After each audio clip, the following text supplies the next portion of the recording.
পূর্ব পাকিস্তানের আপামর জনসাধারণের আশা আকাঙ্ক্ষার প্রতিফলন ঘটেছিল ৬ দফায়। ৬ দফার মাধ্যমে পরিষ্কার হয়ে উঠেছিল কিভাবে কেন্দ্রের ক্ষমতাসীন গোষ্ঠী পূর্ব পাকিস্তানকে শোষণ করছিল।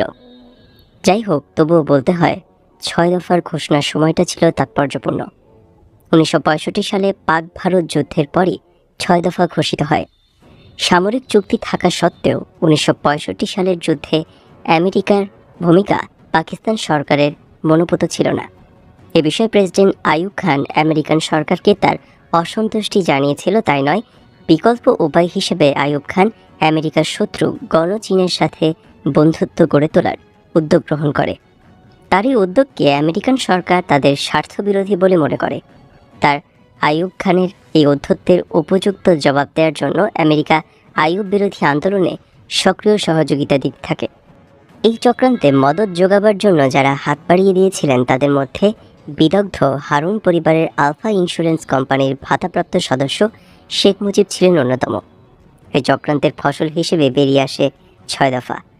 যদিও বলা হয়ে থাকে বাঙালি বুদ্ধিজীবী এবং অর্থনীতিবিদ যথা doctor Kamal Hossain, doctor Rehman Chauhan, doctor Nurul Islam, professor Abdur Razzaq প্রমুখরাই ছিলেন ৬ দফার জন্মদাতা। কিন্তু যেই সত্যটি কখনোই প্রকাশ করা হয়নি সেটি হলো ৬ দফা প্রণয়নে আমেরিকার কয়েকজন বিশিষ্ট অর্থনীতিবিদ ফোর্ড ফাউন্ডেশনের মদতপুষ্ট হয়ে এই ৬ দফা দাবি প্রণয়নে কাজ করেছিলেন। ৬ দফা পাকিস্তানকে দ্বিখণ্ডিত করার জন্য নয়, শুধুমাত্র আইয়ুব খানকে তার বেয়াদবির উপযুক্ত শিক্ষা দেওয়ার জন্যই প্রণীত হয়েছিল। পাকিস্তানকে দ্বিখণ্ডিত করতে কখনো কাউকে কোনোরূপ সাহায্য আমেরিকা করেনি, কারণ তারা কখনোই পাকিস্তান দ্বিখণ্ডিত হোক সেটা চায়নি। এ ব্যাপারে তৎকালীন আমেরিকার রাষ্ট্রদূত জে ফারল্যান্ড পরিষ্কারভাবে মুজিবকে হুঁশিয়ার করে দিয়েছিলেন। রাজনৈতিক অবিমৃশ্যতা থেকে একচ্ছত্র নেতায় পরিণত ৬ দফা দাবির বহিঃপ্রকাশ ঘটার আগ পর্যন্ত শেখ মুজিবের ভূমিকা পূর্ব পাকিস্তানের রাজনীতিতে তেমন একটা গুরুত্বপূর্ণ ছিল না। ১৯৫৪ সালে রাজনীতিতে এক চমকপ্রদ ঘটনা ঘটিয়ে মুজিব আকস্মিকভাবে রাজনীতিতে আলোচ্য ব্যক্তিতে পরিণত হন। হক ভাসানী যুক্তফ্রন্টের সংসদ অধিবেশন চলাকালে হঠাৎ করে শেখ মুজিব তার গুন্ডাপান্ডা নিয়ে অতর্কিত অধিবেশন কক্ষে প্রবেশ করে হইচই শুরু করে লাঠিবাজি এবং চেয়ার টেবিল ছোড়াছুড়ি করে অধিবেশন পণ্ড করে দেয়। ওই তাণ্ডবলীলায় সংসদের স্পিকার মারা যান গুরুতর রূপে আহত হয়ে। এই অপকর্মের নেপথ্যে হোসেন শহীদ সোহরাওয়ার্দীর হাত ছিল। এই ঘটনা পরবর্তীকালে আইয়ুব খানকে পূর্ব পাকিস্তানের প্রাদেশিক সরকার বিলুপ্ত করে সামরিক শাসন জারি করতে সুযোগ করে দেয়। ৬ দফায় কেন্দ্রীয় সরকার দেশদ্রোহিতার গন্ধ পায়। তাদের ধারণা হয় ৬ দফা দেশকে দ্বিখণ্ডিত করারই একটি কূটকৌশল, যদিও ৬ দফা ছিল পূর্ব বাংলার জনগণের মুক্তির সনদপত্র। ৬ দফায় পরবর্তীকালে বর্ণিত হয়েছিল পূর্ব পাকিস্তানের কেন্দ্রীয় শাসকদের দ্বারা কী ধরনের শোষণ চালানো হচ্ছিল দেশ স্বাধীন হওয়ার পর থেকেই। যা হোক, শেখ মুজিব সহ আওয়ামী লীগের বেশ কিছু শীর্ষস্থানীয় নেতাদের জড়িত করা হয় বিখ্যাত আগরতলা ষড়যন্ত্র মামলায়। যদিও আগরতলা ষড়যন্ত্র মামলায় শেখ মুজিব কিংবা তার দলীয় নেতারা কেউই জড়িত ছিলেন না। নেতাদের গ্রেপ্তারের ফলে ৬ দফা আন্দোলনে ভাটা পড়ে। সেই ক্রান্তিলগ্নে আবারও অগ্রণীর ভূমিকায় এগিয়ে আসে জাগ্রত ছাত্র সমাজ। বাংলার সিংহপুরুষ মাওলানা ভাসানীর পৃষ্ঠপোষকতায় তারা গঠন করেছিল ইউনাইটেড অ্যাকশন কমিটি এবং এর নেতৃত্বে ১১ দফার আন্দোলনকে জনপ্রিয় করে তুলে দেশব্যাপী এক দুর্বার গণ আন্দোলনের জোয়ার সৃষ্টি করেছিল। ১১ দফা জনপ্রিয় হয়ে উঠেছিল কারণ এর মূল বিষয় ছিল পূর্ব পাকিস্তানের জন্য স্বাধিকার এবং স্বায়ত্ত শাসনের দাবি।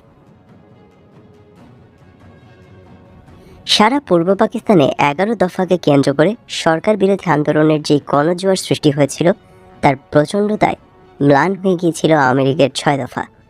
মাওলানা ভাসানী এই আন্দোলন নেতৃত্ব দিয়ে আন্দোলনকে গণ অভ্যুত্থানের রূপ দিতে সক্ষম হয়েছিলেন, যার জন্য সামরিক শাসকরা শেখ মুজিব এবং তার দলীয় নেতৃত্বের বিনা শর্তে মুক্তি দিতে বাধ্য হয়। মুক্তি পেয়ে রেসকোর্স ময়দানে এক বিশাল জনসভায় মুজিব তার ভাষণে বলেছিলেন, জেল থেকে মুক্তি পাবার পর আমি দেখলাম আওয়ামী লীগের ৬ দফা ছাত্রদের ১১ দফায় বিলীন হয়ে গেছে। জনগণের চাপে মুক্ত হয়ে মুজিব নিজেকে নতুন করে আবিষ্কার করলেন। তিনি নিজেকে পেলেন সমগ্র বাংলাদেশি জনগণের একচ্ছত্র নেতা হিসেবে। কিন্তু এমনটি হওয়ার পেছনে তার নিজস্ব কোনো অবদান ছিল না। আমাদের জাতীয় ইতিহাসে নেতারা সবাই সবকালে চলেছেন পেছনে, কিন্তু জনগণ কখনই কোনো ক্রান্তিলগ্নে ভুল সিদ্ধান্ত গ্রহণ করেনি। এটা এক ঐতিহাসিক বাস্তবতা, যার আবর্তে জাতি আজও ঘুরপাক খাচ্ছে। সে সময় জাতি উন্মুখ হয়েছিল স্বাধিকার এবং স্বায়ত্তশাসন পাওয়ার জন্য। তারা হয়ে উঠেছিল অস্থির, ধৈর্যহারা এবং বিস্ফোরণমুখ। কিন্তু তাদের প্রত্যাশাকে বাস্তবায়িত করার মতো আস্থাভাজন কোনো জাতীয় নেতা ছিল না সামনে। বিস্ফোরণমুখ জাতিকে এগিয়ে নেওয়ার জন্য নিঃস্বার্থ চরিত্রের পরীক্ষিত একজন বিচক্ষণ নেতার প্রয়োজন হয়ে উঠেছিল বিকল্পহীন। মাওলানা ভাসানী ছিলেন তেমন মাপের একজন নেতা, কিন্তু বয়সের ভারে তিনি তখন অনেকটাই দুর্বল। নেতা হিসেবে তাকে জনগণ অবশ্যই জেনে এসেছে আপোষহীন বৃহত্তর গরিব জনগোষ্ঠীর বন্ধু হিসেবে। তার রাজনৈতিক দূরদর্শিতা এবং প্রজ্ঞতার অভাব ছিল না, কিন্তু তার ছিল না কোনো সংগঠন ভিত্তিক শক্তি। এই কারণে এই বর্ষিয়ান নেতার পক্ষে কিছুতেই সম্ভব ছিল না গণ আন্দোলনের চড়াই উতরে পেরিয়ে আন্দোলনকে ক্রমান্বয়ে বিপ্লবে রূপান্তরিত করে ধাপে ধাপে এগিয়ে নিয়ে চরম বিজয় অর্জন করা। তার পক্ষে শ্রদ্ধার এবং জনপ্রিয়তার শীর্ষে অবস্থান করেও এটা কার্যকরী করা তখন তার পক্ষে কিছুতেই সম্ভব ছিল না। অন্যদিকে আগরতলা ষড়যন্ত্র মামলা দৈবক্রমে শেখ মুজিবকে রাতারাতি এক কিংবদন্তি নায়কে পরিণত করেছিল। ভাসানীর সক্ষমতা মাওলানা নিজেই সবচেয়ে বেশি বুঝতেন। তাই তারই আহ্বানে দেশের জনগণ মুজিবকে একচ্ছত্র নেতা হিসেবে তখন গ্রহণ করে নিয়েছিল, একান্ত বাধ্য হয়ে, কোনো বিকল্প না থাকায়। স্বাধীন বাংলাদেশের চিন্তা করেছিলেন মজলুম জননেতা মাওলানা আব্দুল হামিদ খান ভাসানীও। কিন্তু শেখ মুজিব কখনো পূর্ব পাকিস্তানকে বিচ্ছিন্ন করার চিন্তা করেননি। তিনি স্বায়ত্তশাসনের দাবি জানিয়েছিলেন মাত্র। আগরতলা ষড়যন্ত্র মামলার ধারা বিবরণী খবরের কাগজে প্রকাশিত হতে থাকে আইয়ুব মনেম চক্র। তারা পূর্ব পাকিস্তানের বাঙালি মুসলমানদের ভারত বিরোধী মনোভাবকে তাদের স্বার্থে কাজে লাগাবার উদ্দেশ্যে এই সিদ্ধান্ত গ্রহণ করেছিলেন। তারা ভেবেছিলেন, মানুষ যখন জানতে পারবে শেখ মুজিব ভারতের দালাল হয়ে পাকিস্তানের অখণ্ডতার বিষয়ে ষড়যন্ত্রে লিপ্ত, তখন তার বিরুদ্ধে বিক্ষোভে ফেটে পড়বে। কিন্তু পরিণাম হলো সম্পূর্ণ উল্টোটাই। প্রকাশিত ধারা বিবরণীর মধ্যে পরিস্ফুটিত হয়ে উঠল আইয়ুব মনেম চক্রের ঘৃণ্য চক্রান্ত। এই ষড়যন্ত্রমূলক মামলাকে তখন বাঙালিরা সমগ্র বাঙালি জাতির বিরুদ্ধে ষড়যন্ত্র বলেই ধরে নেয়। ফলে সারা বাংলার মানুষ আইয়ুব শাহীর বিরুদ্ধে রুদ্র আক্রোশে ফেটে পড়ল। এখানে আবার উল্লেখ করতে হয় যে আইয়ুব বিরোধী আন্দোলনে পূর্ব পাকিস্তানেও মুখ্য এবং অগ্রণী ভূমিকা ছিল ছাত্র সমাজের। তারা ইতিমধ্যে সংগ্রামকে একটি ঐক্যবদ্ধ জাতীয় সংগ্রামে রূপ দেওয়ার লক্ষ্যে 11 দফার দাবিতে ছাত্র সংগ্রাম পরিষদ গঠন করে। 11 দফার ভেতরে বাংলাদেশের জনগণের আশা আকাঙ্ক্ষার প্রকৃত রূপ ফুটে ওঠে। 11 দফার ভিত্তিতে বাংলার মাটিতে 1969 সালের গণ আন্দোলনের জোয়ার এক প্রচণ্ড রূপ ধারণ করে। ছাত্র সংগ্রামের পরিষদের 11 দফা দাবি: স্বৈরাচারী সরকারের দীর্ঘদিনের অনুসৃত জনস্বার্থ বিরোধী নীতির ফলে ছাত্র সমাজ এবং দেশবাসীর জীবনে সংকট ক্রমশ বৃদ্ধি পাইতেছে। শাসন শোষণের নিপীড়নে অতিষ্ঠ ছাত্র জনতা আন্দোলনের পথে আগাইয়া আসিয়াছেন।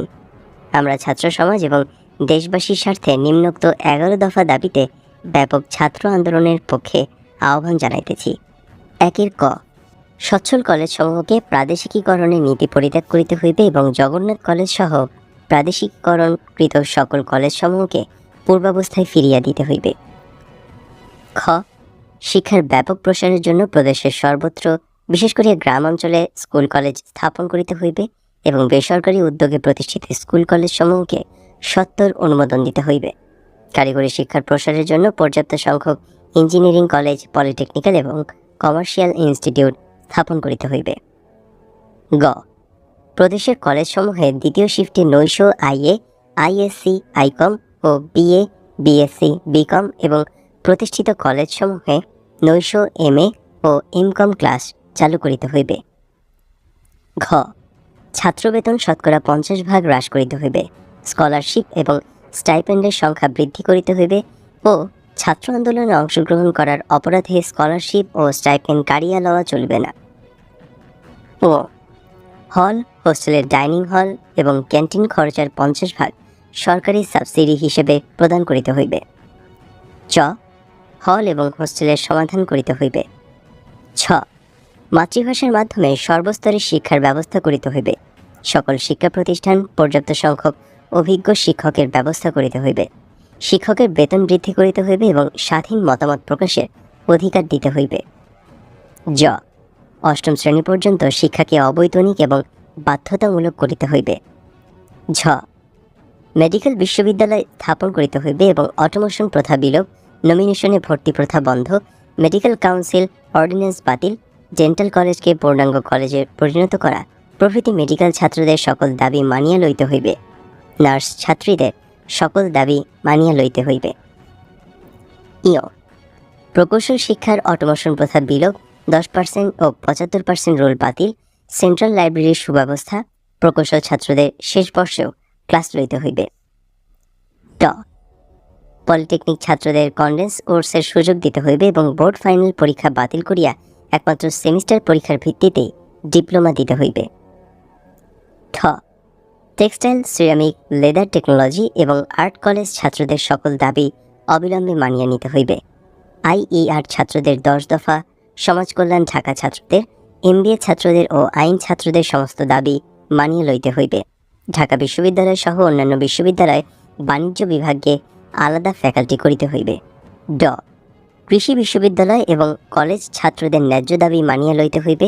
কৃষি ডিপ্লোমা ছাত্রদের কনডেন্স কোর্সের দাবি সহ কৃষি ছাত্রদের সকল দাবি মানিয়ে লইতে হইবে।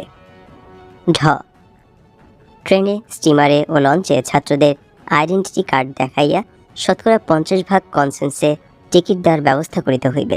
মাসিক টিকিটেও এইরূপ সুবিধা দিতে হইবে। পশ্চিম পাকিস্তানের মতো বাসে 10 পয়সা ভাড়ায় শহরের যে কোনো স্থানে যাতায়াতের ব্যবস্থা করিতে হইবে। দূরবর্তী অঞ্চলেও বাস যাতে 50% কনসেন্ট দেয়। ছাত্রীদের স্কুলে এবং কলেজে যাতায়াতের জন্য পর্যাপ্ত বাসের ব্যবস্থা করিতে হইবে।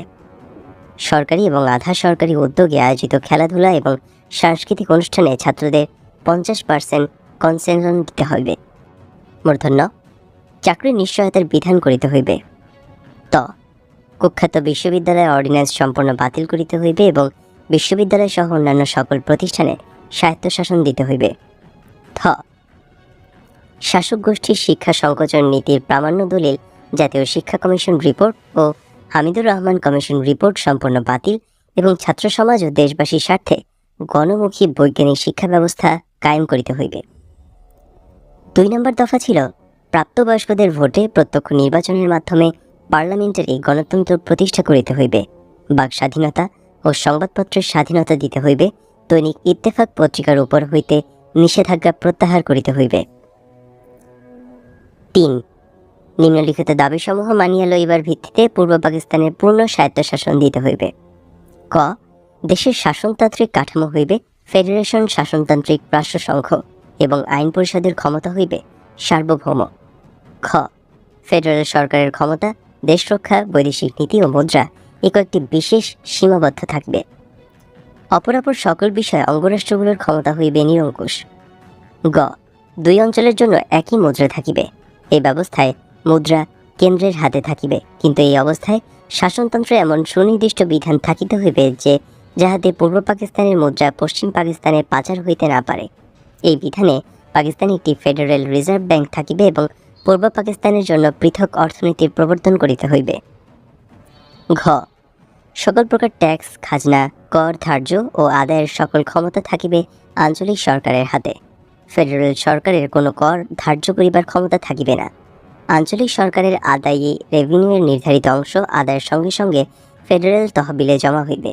এই মর্মে রিজার্ভ ব্যাংক সমূহের উপর বাধ্যতামূলক বিধান শাসনতন্ত্রে থাকিবে।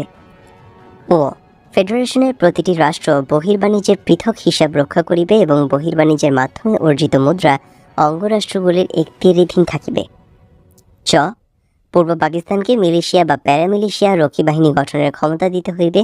পূর্ব পাকিস্তানে অস্ত্র কারখানা নির্মাণ এবং নৌবাহিনী সদর দপ্তর স্থাপন করিতে হইবে। 4 নম্বর দাবি পশ্চিম পাকিস্তান, বেলুচিস্তান, উত্তর পশ্চিম সীমান্ত প্রদেশ এবং সিন্ধু সহ সকল প্রদেশের স্বায়ত্তশাসন প্রদান করত সাব ফেডারেশন গঠন। 5 নম্বর দফা ব্যাংক, বীমা, পাট, ব্যবসা ও বৃহৎ ভারী শিল্প জাতীয়করণ করিতে হইবে। 6 নম্বর দফা কৃষকদের উপর হইতে খাজনা ও ট্যাক্সের হার হ্রাস করিতে হইবে এবং বকেয়া খাজনা ও ঋণ মওকুফ করিতে হইবে। পাটের সর্বনিম্ন মূল্য মন প্রতি 40 টাকা নির্ধারণ ও আখের ন্যায্য মূল্য দিতে হইবে। 7 নম্বর দফা শ্রমিকদের ন্যায্য মজুরি ও বোনাস দিতে হইবে এবং শিক্ষা, বাসস্থান ও চিকিৎসা ব্যবস্থা করিতে হইবে। শ্রমিক স্বার্থ বিরোধী কায়দা কানুন প্রত্যাহার করিতে হইবে এবং ধর্মঘটের অধিকার ও ট্রেড ইউনিয়ন করিবার ক্ষমতা প্রদান করিতে হইবে। ৮ নম্বর দফা, পূর্ব পাকিস্তানের বন্যা নিয়ন্ত্রণ ও জনসম্পদের সার্বিক ব্যবহারের ব্যবস্থা করিতে হইবে। ৯ নম্বর দফা, জরুরি আইন প্রত্যাহার, নিরাপত্তা ও অন্যান্য নির্যাতনমূলক আইন প্রত্যাহার করিতে হইবে। ১০ নম্বর দফা, সিয়াটো সেন্টো পাক মার্কিন সামরিক চুক্তি বাতিল করিয়া জোট বহির্ভূত স্বাধীন নিরপেক্ষ পররাষ্ট্রনীতি কায়েম করিতে হইবে। এবং সবশেষ ১১ নম্বর দফা, দেশের বিভিন্ন কারাগারে আটক সকল ছাত্র, শ্রমিক, কৃষক, রাজনৈতিক কর্মী ও নেতৃবৃন্দের অবিলম্বে মুক্তি, গ্রেপ্তারি পরোয়ানা ও হুলিয়া প্রত্যাহার এবং আগরতলা ষড়যন্ত্র মামলাসহ সকল রাজনৈতিক কারণে দায়েরকৃত মামলা প্রত্যাহার করিতে হইবে।